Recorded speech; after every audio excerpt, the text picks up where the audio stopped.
প্রত্যেককেই বিচারের মুখোমুখি হতে হবে। কেউ পার পেয়ে যাবেন, কাউকে ইনডেমনিটি দেওয়া হবে, কেউ পালিয়ে থেকে বাঁচার চেষ্টা করবেন, এই ধরনের দুরাশা করে লাভ নেই।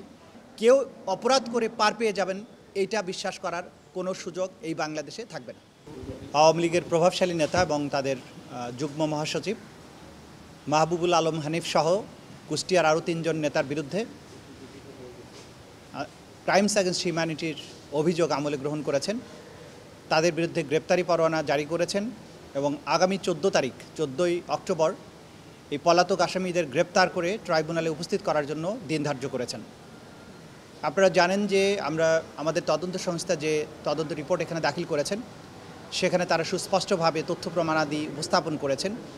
মাহবুবুল আলম হানিফ আওয়ামী লীগের প্রভাবশালী নেতা হওয়ার কারণে তাদের কোর কমিটির সদস্য হিসাবে আওয়ামী লীগের প্রত্যেকটি ডিসিশন মেকিংয়ে তার ভূমিকা রয়েছে। বিগত বছরের জুলাই আগস্টের গণ অভ্যুত্থান চলাকালীন সময়ে নিরস্ত্র নিরীহ ছাত্র জনতাকে হত্যার ব্যাপারে আওয়ামী লীগের যে সমস্ত সিদ্ধান্ত হয়েছিল, প্রত্যেকটা সিদ্ধান্ত গ্রহণের ব্যাপারে তার ভূমিকা ছিল, তার ইন্ধন ছিল।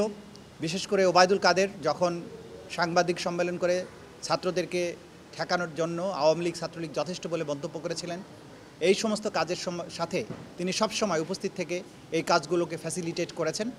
সেই দায়ে তার বিরুদ্ধে কমান্ড রেসপন্সিবিলিটির অভিযোগ আনা হয়েছে। একই সাথে কুষ্টিয়াতে মিটিং করে আওয়ামী লীগের পক্ষ থেকে প্রশাসনের সাথে মিটিং করে কুষ্টিয়ায় জুলাই আগস্টের গণ অভ্যুত্থান চলাকালে 6 জন ব্যক্তিকে আন্দোলনকারীকে হত্যা করার ব্যাপারে সুনির্দিষ্ট অভিযোগ তার বিরুদ্ধে আনা হয়েছে। মোট 3টা অভিযোগ ইতিমধ্যে তার বিরুদ্ধে আনা হয়েছে, চার্জ আনা হয়েছে। একটা হচ্ছে প্রথমত আন্দোলনকারীদের দমনের জন্য ছাত্রলীগ যথেষ্ট, এবং সেই ব্যাপারে ওবায়দুল কাদেরের যে বক্তব্য, সেই মিটিংয়ে নিজে উপস্থিত থেকে ওবায়দুল কাদেরের সাথে এই সিদ্ধান্তে একমত পোষণ করা এবং সিদ্ধান্ত গ্রহণের ব্যাপারে তার ভূমিকা, এটা হচ্ছে একটা অভিযোগ। দ্বিতীয় অভিযোগ হচ্ছে 29শে জুলাই 2024 তারিখে কুষ্টিয়াতে একটা মিটিং করে ছাত্র জনতাকে হত্যা করার ব্যাপারে সরাসরি নির্দেশ দেয়া এবং ষড়যন্ত্র করার অভিযোগ তার বিরুদ্ধে আনা হয়েছে। এবং তৃতীয় অভিযোগটি হচ্ছে জুলাই আগস্টের আন্দোলন চলাকালীন সময়ে কুষ্টিয়া শহরে 6 জনকে হত্যা করার অভিযোগ। এই 3টি অভিযোগে তার বিরুদ্ধে ফরমাল চার্জ দাখিল করা হয়েছে। আজকে সেই ব্যাপারে তাদের এই 4 জনের বিরুদ্ধে অভিযোগটা আমলে নিয়ে আনুষ্ঠানিক বিচারের যে যাত্রা সেটা শুরু হয়েছে। আমরা আপনাদেরকে এই কথাটি বলতে চাই, যারা এতদিন ধরে বিভিন্নভাবে শঙ্কা প্রকাশ করেছিলেন যে বিচার কেন দেরি হচ্ছে বা বিচার আদৌ হচ্ছে কিনা, এগুলো হচ্ছে তাদের জন্য জবাব। তদন্ত চলাকালীন যে সময়টুকু দরকার ছিল সেগুলো পার হয়েছে। তদন্ত রিপোর্টগুলো হাতে আসার পর একটার পর একটা করেই ফরমাল চার্জ দাখিল হচ্ছে, বিচারের আনুষ্ঠানিক যাত্রা শুরু হয়েছে, অনেকগুলো মামলার চূড়ান্ত পর্বে রয়েছে।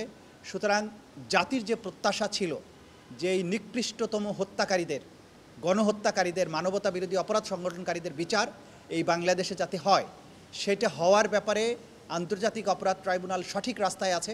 তারা দৃঢ় প্রতিজ্ঞার নিয়ে এই কাজটা করে যাচ্ছেন। আমরা আশা করছি মানুষের প্রত্যাশিত সময়ের মধ্যেই তাদের এই বিচার কার্য সম্পাদন করা সম্ভব হবে।